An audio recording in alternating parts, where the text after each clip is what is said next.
And welcome to episode 86 of the Relationship Restaurant. We are Poppy and Jeff Spencer. Delighted to have you with us. And in the Relationship Restaurant, we're all about heart-healthy communications. And we have somebody down under today to talk about exactly that. Karine Rayson, the crew coach, is with us today in the morning there in Australia versus the evening here in the States.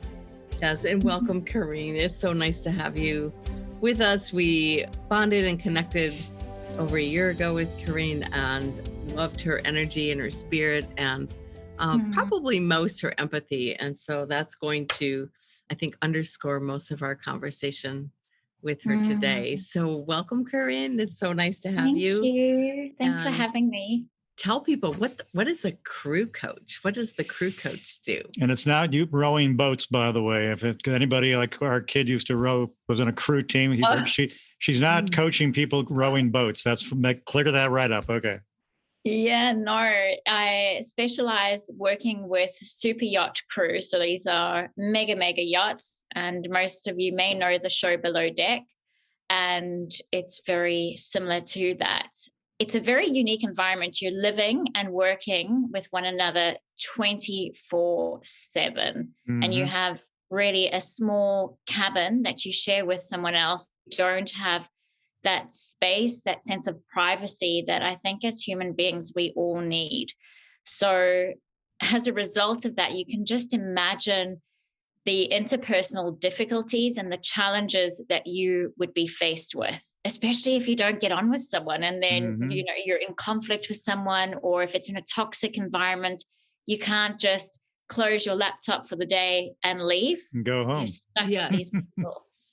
While we work with people in their interpersonal relationships and their personal relationships, usually married partners or divorcing partners, depending on how that is, I think sort of the common theme there is how do we resolve conflict? How do we get out of those situations, especially if we come into your environment in the super yachting industry without having those strategies and tactics to communicate in a way where we can handle tension and conflicts.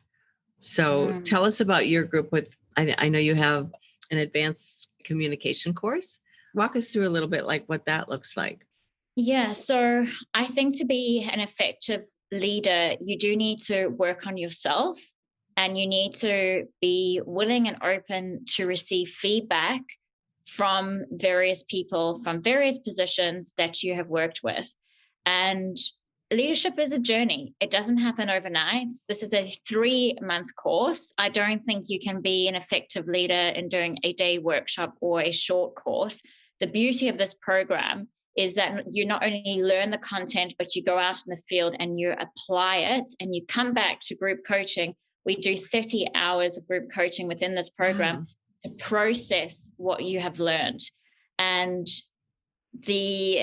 just listening to their answers and their level of deep analysis is just amazing. And initially, as they started the program, they said, Karine, this is so hard. I'm spending 4 hours on this question and I don't ever get asked these questions. And it's requiring me to really think. What's fascinating, I had one student who started the course and she lost her mother a year before. And she had to pull out because it was quite triggering for her to reflect on her leadership style. And I think she was aware that her leadership style was not, how can I describe it? Probably not very functional. We talk about servant leadership and transformational leadership, and that was certainly lacking. So I think she was reflecting on her past behaviors and realizing that she needed to make a change. And it was quite confronting to reflect on some of the behaviors that she did engage in. So in terms of what we cover, we do a research inquiry, which is very, very scary because you've got to go out there in the field and ask people what they think of you. And we don't often receive feedback. Yeah. And that can be a terrifying question to ask, and a tough one to answer, I'm sure, in many cases too, to answer it gracefully and tactfully and diplomatically. Right. So tell us about break down a little bit for us servant leadership Yeah. and transformational What is servant leadership? I was going to ask that. I don't know what that is. It sounds really good. Yeah. It's about thinking about your team rather than your own self-interest. Right. And it's about coaching and nurturing your team members to live up to their potential. So it's about breaking down what are their goals? What do they want to achieve in the workplace? And how can I support you to get there? Rather than just thinking about the concrete day-to-day tasks that you need to achieve in order to get your paycheck. It's a different level of leadership where you are inspiring them to be their best selves in the workplace. And then transformational leadership, is that like another level of the servant leadership? Yeah, so the transformational is about the taking the time to nurture them so that they can fulfill their goals. It's probably a very difficult leadership style to subscribe to because I think as leaders, you're very short on time and it's very time consuming to workshop any challenges that they may have with them and support them with the resources, which so often is time, to achieve their goals. So that's probably the downside of that leadership style. But I think from a long-term results perspective, you're going to see increased morale, engagement, and productivity. Walk us through one of the successes that you've had with your program, like maybe the feedback that you received from your clients. It's interesting. Last coaching session, we reviewed their success path. So we did a leadership roadmap. They did stage 1 where they are now, and then the last stage where they wanted to be. And their stage 1 was low self-confidence, not feeling good enough, imposter syndrome. And they wanted to learn how to manage conflict, how to assert themselves, how to set boundaries. They are just over halfway at the program and they found it quite comical. And they're like, I can't believe that I was at that stage and now I feel so, so different. And I have proven to be assertive and they are more enthusiastic about their capabilities and the impact that they can make through their learnings. So that for me is so exciting to see the transformation that they're experiencing. And it takes a lot of courage. It really does. Just being introspective and hearing how other people view you and not to personalize it. Because I think when we do receive feedback, we think, oh, this is what's wrong with me. And we go into victim mentality or we go and blame people and go, who said that? Who said that about me? Rather than looking at the content that's being said.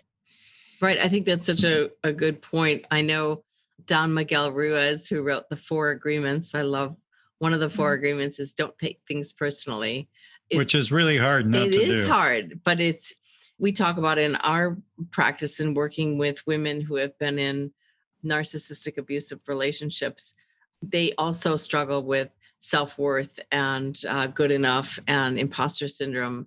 One of the things that we sort of guide them to and facilitate them to do is to practice the art of detachment so that they can look at feedback, for instance, with an objective eye, but they're in a safe environment because we've created this nucleus of privacy and confidentiality and no judgments so that they can be introspective in this group. And I imagine that's what you've cultivated as well with your members so that the introspection can take place, but it's in an environment that is secure.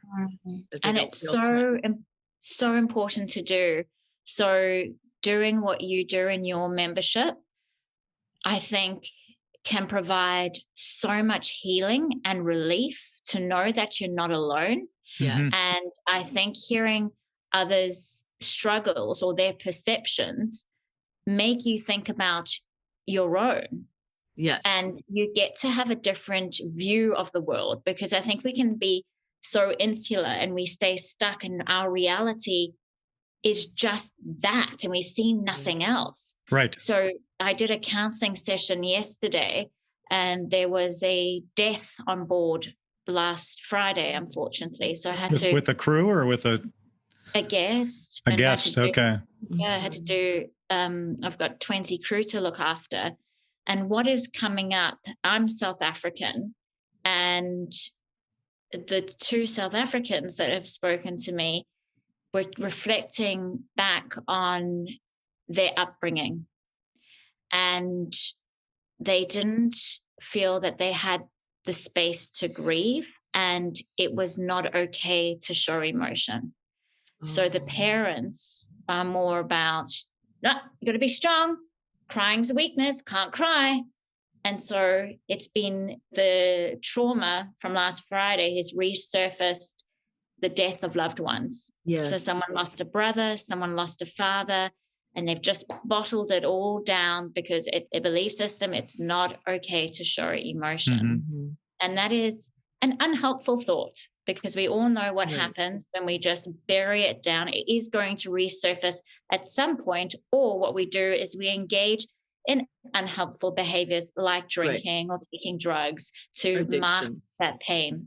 I think it's especially hard on a lot of men, because men are especially expected to be strong and not show emotions. And, that's one of the things that women, it's far more accepted, to do that, where men are discouraged to do so. And different cultures. Yeah, culturally it's different. What are some of the things that do you actually give them tactics and strategies to communicate assertively, or do they brainstorm amongst themselves in your group? How does that work? I think there's a time and a place. So if I'm talking about one-on-one counseling, I think we utilize those skills as clinicians of non-judgment and empathy so that they feel safe. Mm-hmm. And I guess it's so important to acknowledge the feeling as well. Yes. And after their session, they were like, oh, so I'm not mad. I'm not crazy. Yeah, right. There's nothing wrong with me. And I think it's that reassurance and just accepting oneself and where you're at is so, so important. But when you start putting those skills and learnings into action, that just takes time. I think it's important to sit with what is. And I think, you both may resonate with this, but we have a desire to help people and get them out of their pain. Yes, as fast as possible, but that's not always helpful. Sometimes you just need to sit with them in the pain. Oh yeah. And when they're ready to move past that, then you walk alongside them and do that together. And I can understand that in domestic abusive relationships, if you're a best friend and you're seeing your friend in this toxic relationship, and the logical thing is just get out. Right. What are you doing? Right. Doesn't make any sense. And then they might ostracize themselves more from the best friend, thinking, I'm not okay. And I'm not being I'm misunderstood here. Mm-hmm. Right. And it's just, you got to be patient and as hard as it is, you just got to be patient and willing to extend your hand when it's required, but let them know that you're there for them. I was teaching a module in a prison. I used to work in the prison system on domestic violence. And I was going through the cycle of abuse, and I thought, in the middle of it, this is my housemate. She's in the cycle of abuse. It didn't hit home until I was teaching the cycle, and the honeymoon phase was so apparent with the flowers and the nice dinner, and then the tension would build, and then it's explosive, and then it's honeymoon phase, and you go through that cycle. And I remember hearing screaming, and I was on the phone, and I said, can't really hear you. I think the neighbors are fighting. Meanwhile, it was my housemate in my own home, and I was petrified. I ran into the bathroom and closed the door because I was so scared to go upstairs. But he threw a box of knives at her, and it cracked, like it just was a bang. Thank goodness she didn't stay in the relationship that long, and she realized what was happening. But it's really scary, very, very scary. We have similar things with our group of women that we work with.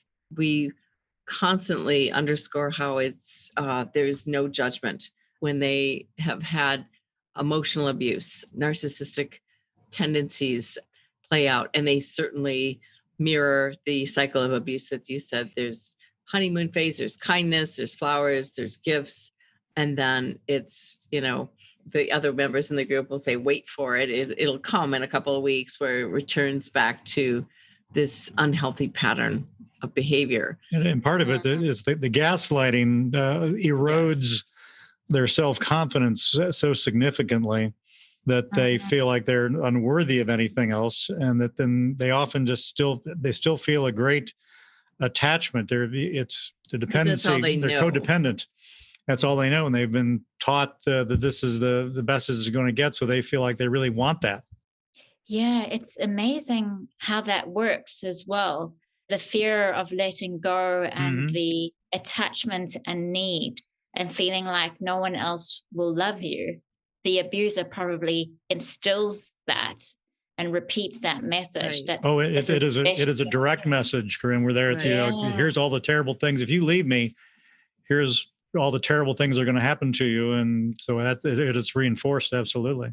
So in your space with the luxury yacht industry, I'm imagining, I don't know, but I'm imagining that the crew feels very connected to their peers, their colleagues, feels like they belong, but then they bump up against perhaps some egocentric behavior where bullying or intimidation tactics take place. How do they reconcile that? I don't think there are any skills, unfortunately, around that. There's a lot of training around hard skills. Leadership is not even a compulsory course as yet in order to climb the ranks, which is frightening. And that's why you see narcissistic leaders at the top. We're hoping that there is going to be a change. I can certainly see the change, but like soft leadership, empathy leadership, compassion leadership. It's not there. It really isn't there. And so the crew either leaves, but probably that's what happens. The crew leave. They either get fired or they choose to leave. But I don't see there being any positive resolution. I mean, I'm doing a mediation at the moment, and it's good that they've reached out. And it's interesting because like the yacht management companies who take care of the boss's money are openly saying, we don't know how to do this. We're not skilled. We're not HR managers. That was your experience, your background too, right? Yeah. In HR, organizational psychology. Yeah. And it just comes back to the fundamental skills, as you would know with Carl Rogers and person-centered therapy, which is the congruency, non-judgment, and empathy. I think if you've got that, you're on the right path to resolving conflict and communicating better and having healthier teams. We are certified family law mediators also. And so we also help people with that. And what we're finding is that we're helping people, men and women, before they even get to mediation, like how to prepare, because when they are confronted with going to mediation, they're terrified. There's so much fear around that. So we try and unpack it for them. It's an unknown world. That's one of the things that we produce so much of when someone, say, makes this decision. They've been in an abusive relationship, and they say, I think I'm ready to get out. And then the terrifying thought is, well, how do I do that? How does one get out? What steps does one take? They have no idea. They just assume they're going to be going to court. They don't even know what mediation is, or they'll be railroaded into having no voice to be able to make decisions. So we try and empower them ahead of time before they even get into that setting to be able to say, here's some possible scenarios that might occur. And here are some of the comments or statements that you can assert yourselves. So it becomes like a self-preservation training, if you will, before they even get there. Karine, I'm curious, as my mind has kind of wandered off into thinking about the dynamics. We often talk about inter-crew. How often is the dynamics of, say, abuse through owners and guests on board of crew? How much of a problem is that, and setting boundaries that the crew can try to set with owners and guests? And massive. I'm sure. Oh, really? Enormous. I can even pull out some stats and also descriptions that give you perspective. of what that looks like. I did a conference in Monaco about, it was called the Sea Changes Forum on Sexual Assault and Harassment. Mm-hmm. And there's just no safe reporting procedures, and they're not followed through either. It's not only guests on crew, it's crew on crew, and it's not only females, men are also getting assaulted, which is absolutely shocking. And you can imagine with no HR department and being out at sea, a lot of these issues are just buried under the carpet. Yes. Yeah, you can't do anything about it. Yeah. So an example would be what some of our crew members have said, where to start. I've experienced crew slapping my bottom when bent over to owners, cornering me in the master cabin. More degrading was when one captain would make the deck crew laugh by humping me from behind while I was filling the fridge. Hilarious in my experience, it's always the guys at the top. These instances still upset me when I think about them. I have a list as long as my arm. Fellow crew member got into my bunk that I was fast asleep and groped me. I had a captain of a 60-meter slap my bum on a crew night out and told me I looked too good not to. So there's just a couple of examples there. It goes on and on and on. It's horrific. Like one person was physically assaulted and bruised and assaulted, though not raped, by owner of one of the boat. Harassed got into my bunk bed trying to have sex with me by captain of another. And these, unfortunately, the crew that enter the industry, you're looking at it an age of 18 to maybe 28 years of age. And they're attractive. Typically, you get hired because you look good, and So men and women, and there's no recourse for them. Yeah, just like after they come to port and dock, is there any recourse for them, or will they be like, well, I'll be out of a job, so I'm just going to stay? Yes, that is the fear. Not getting work again and then getting threatened. If you do tell, we'll get never work in this industry. Yeah. I had one client, she was in her early 20s. The owners made her, she's never done drugs before, made her take cocaine for an entire month every day so that she could perform with service and just be on it and working 24/7.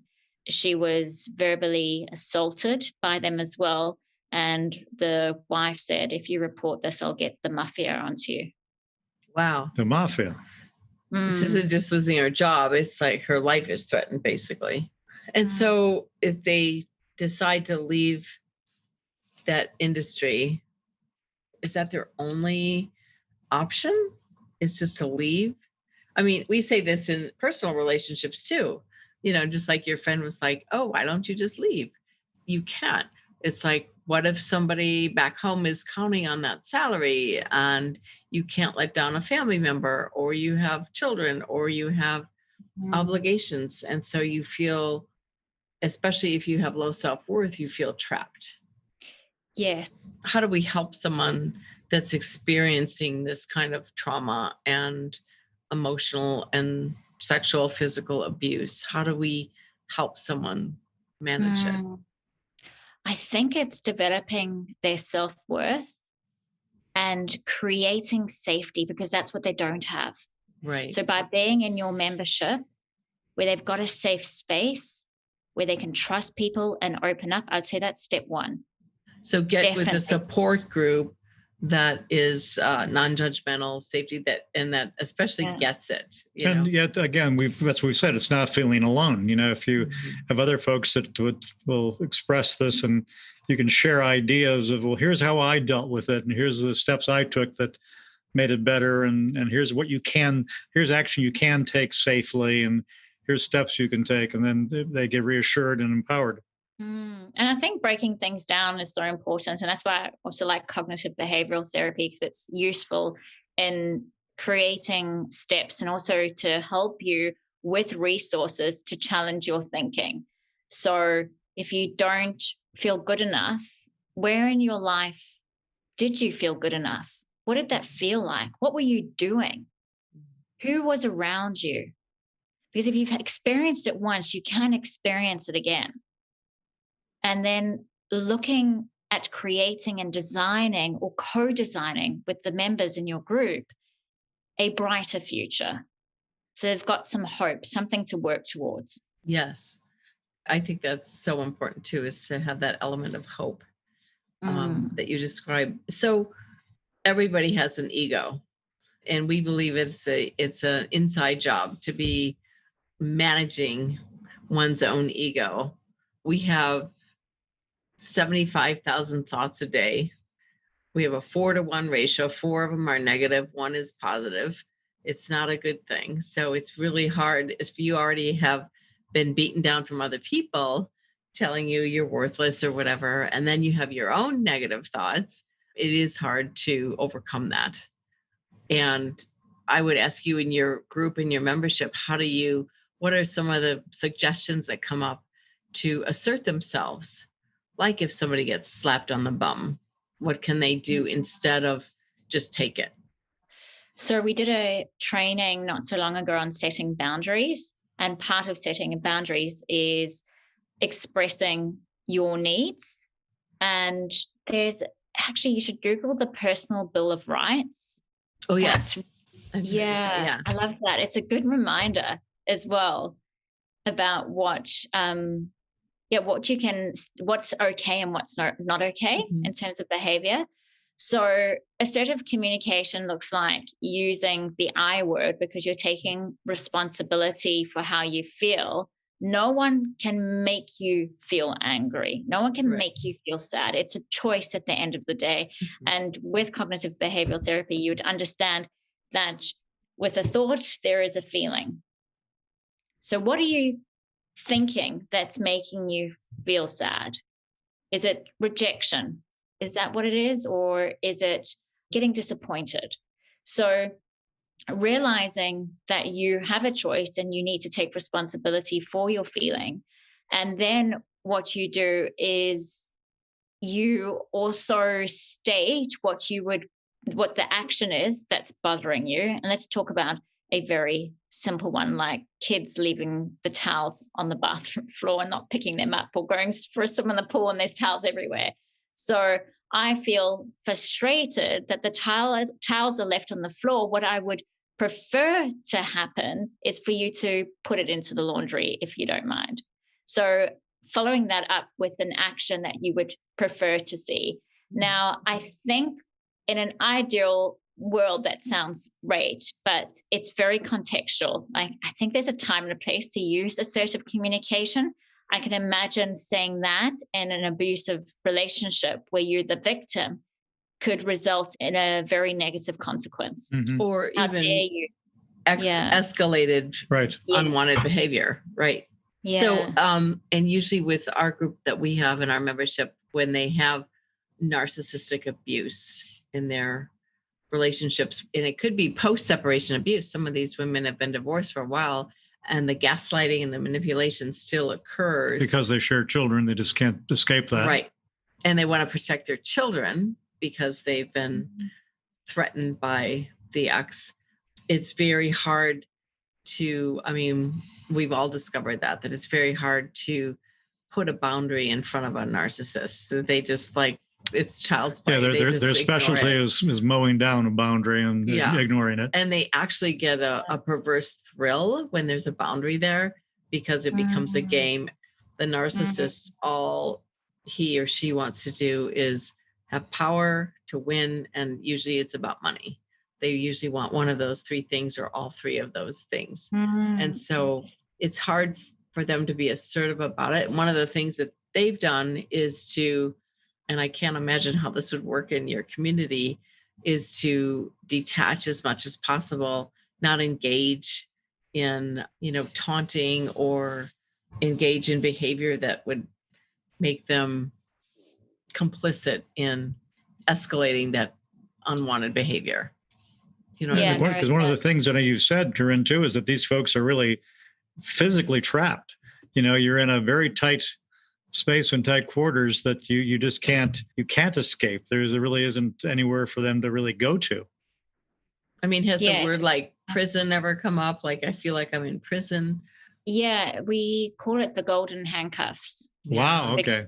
Yeah, because you because get you're on paid a this lot of money, luxury. Yes. but you can't, you lose your freedom as a result. Like I heard that one chief engineer, he hadn't been home for Christmas for 4 years to be with his kids and family because the guests and the yacht dictate when you can have time off. It's very, very hard and very sad. From my experience, I felt like I lost part of my identity working on a yacht. So I did it 10 years ago. Worked on 3 vessels. The biggest was 72 meters. And that particular vessel was when I clicked the switch and I was like, okay, I'm done here. But this experience has helped me be more confident in what I want to do with my future. Mhm. So I went back to Australia and studied a postgrad in counseling and then ended up working across Australia in the prison system. Yeah, it's just a different world, one that you would never imagine. And I mean, all yachts are different. You get some good owners, you get some bad owners, but just seeing the wastage, that was a huge struggle for me. Seeing fresh produce come from France all over the world and fly into the Maldives, and then the guests not come, and then it goes to waste. And the one guest saw a dolphin and wanted to kill it, thinking it was a big fish. And it's just like, no. And then there would be prostitutes on board. And I thought, oh, I need to save them. I need to save them, these poor ladies. But for them, that was their golden ticket to education, to pay for their university. I didn't realize that at the time. Okay, so they did whatever they could. I mean, and as we say again, no judgment. I think you've given us a real, opening experience. This is a collective human experience that we all have. Setting boundaries, establishing our self-worth, being able to resolve conflict with the strategies that we have, and especially having support groups that are safe, I think are really helpful because that can boost both their confidence and what to say and what to do and the decisions that I make. So I like that you said you had a switch flicked, 10 years ago, and you decided to leave. Do you think you've inspired other crew students to do the same thing? I think some people love it, and that's great for them. I think, if you are really passionate about your job and it's creating a sense of purpose, then stay, of course. But I think it's about being aware of what your values are more than anything, because that guides behavior. And if you're not feeling excited in your relationship, you're not feeling excited in your job, that's a red flag. I think you need to take a step back and really have a good think about, why are you actually in this relationship? Why are you actually in this job? And how is it serving you? Because if it's not serving, I think we just go in automatic mode and we become like robotic in our behaviors, very unconscious. That's standard life. You just go through the motions of all the things you feel you have to do. Yeah. Yes. When you flipped the switch 10 years ago and you said, okay, I'm going to do something else, did you know what you were going to do? I'd already studied an undergrad in psychology and organizational psychology. And my role on the yacht transformed in becoming a mediator and supporting the crew, advising the captain on leadership management, which I thought was bizarre. I was only 28 and I thought, you're the captain, surely you would know how to lead. I haven't done a leadership course, but I think psychology is so useful because it can help you in all areas of life. That's when it was confirmed for me that I just wanted to help people. And it's interesting because now I do have a course that is also a 3-month course that helps people transition out of yachting, but find a career that is meaningful and purposeful to them. So help them identify their values, help them identify their passions. And it's fascinating to see that process. One of the students last year, she's done the course twice, last year and this year. Last year, very different state of mind. Give me the answer. I just want to know it now. And it's like, it's a journey. Yes. It's like relationships, it's a journey. You just got to be willing to put in the work in yourself. No one's got that magic wand to give you your best life. Right. Do you deploy any of the personality assessment things? Like Poppy and I are both certified with the Myers-Briggs personality assessments. Do you deploy any of that or any others? Or Yes, I do. As part of both of the courses with the research inquiry, I do the 16 personalities. Yep. So I've got a couple of free ones in there, and then I'm an accredited DISC assessor. Oh, I like this too. Yeah, advanced. I find that fascinating. I find it very specific because it talks to your natural behavioral style, and then you adjust it. So in the work environment, you're going to be tweaking your style to fit in with the workplace environment. Yeah. So and that's what we do with Myers-Briggs with our clients as well, is help them not only understand their own preferences, but understand either their partners or their bosses or their family members, and then develop those sort of underdeveloped opposing dynamics that we also say the same thing about like the love languages that we often discuss that. And I always kind of kid around with the guys if we're talking to a couple. I said, gentlemen, it's important to know your own. It is critical to understand your partner's love language. That's the important one for you to understand, so you're not flailing in the dark thinking you're doing the right thing to impress them. And that's again another one of Don Miguel Ruiz's 4 agreements: is don't make assumptions. You can't just assume that that's what the other person needs. Yes, and that's a big one. I think we make assumptions all the time and we're not even aware of it. In fact, that's one of the things that we often talk about. Women will often just assume men will figure some of these things out. And I always jokingly will once again say, oh, no, we will never figure. We're idiots when it comes to these things. You have to be very clearly express what you need and want.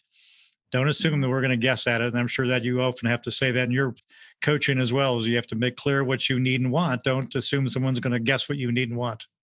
Absolutely. Managing expectations. Yes, exactly. And declaring expectations, if you do have them, sharing them as safely and best you can, articulate them if you 100%. Have an expectation. So thank you, Karine. This has been fascinating to watch and learn about your professional work and what you do. And I think your crew is blessed to have you with their well-being sort of cradling in your hands for them. I think that's, I'm sure, a huge lifesaver for them. And I'm sure anybody who's listening to this will look at the television show Below Deck with different lenses. Yeah, with a different perspective for sure. So where can people find you if they want to find out more about you? Oh, well, I hang out mostly on Instagram. It's my preferred platform, and I've got heaps of resources there. This week in our membership, we're learning about stress interruption.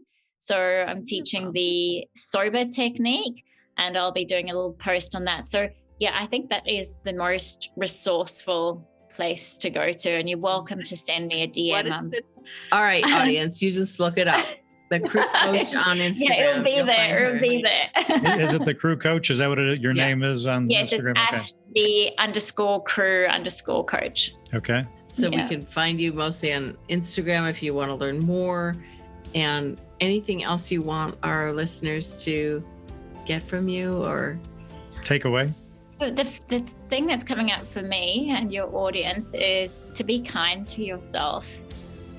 I think, especially when you're in a very dark place and you feel alone, I think just be very kind and gentle, be aware of the thoughts, the self-critical thoughts, and using that technique of stop and pause, and B's for breathe.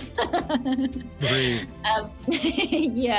And just be aware of the feelings in your body and what those feelings are.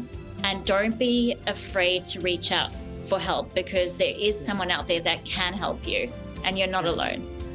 And we all have them. Even the most self-actualized people in the world have these negative thoughts. Our primitive brain is wired for that. You physically can't stop it. So you're definitely not alone. we all have them. Well, great. Well, thank you again for being our guest on the Relationship Restaurant, and we hope Thank to you, hope Karine, to the crew coach. do it again sometime real soon. Would love to. Sending you both Okay. love. You too. Bye.